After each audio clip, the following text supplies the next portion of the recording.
Isang araw ako'y nadalaw sa bahay tambakan. 15 mag-anak ang duoy nagsiksikan, nagtitiis sa munting barong-barong na sira-sira. Habang doon sa isang mansyon, halos walang nakatira. Sa init ng tablat karton, sila do'y nakakulong sa lilim ng yerong kalawang at mga sirang gulong. Pinagtagpi-tagping basurang pinatungan ng bato. Hindi ko maintindihan bakit ang tawag sa ganito ay bahay.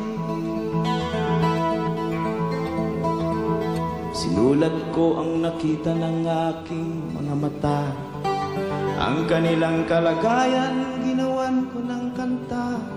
Iginuhit at isinalarawan ang naramdaman.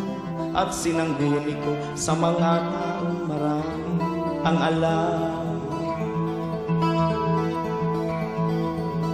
Isang bantog na senador ang unang nilapitan ko, at dalubhasang propesor ng malaking kolehiyo.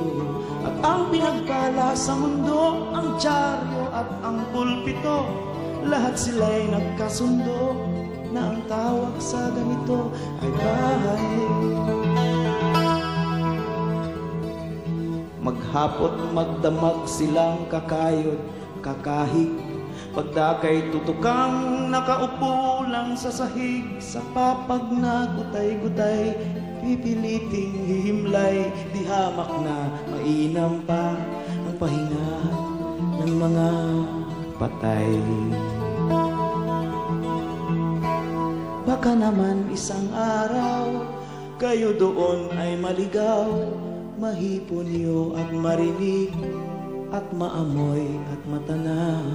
Hindi ako nangungutya, kayo na rin nang magpasya. Sa palagay ninyo kaya ito sa mata ng may likha ay bahay.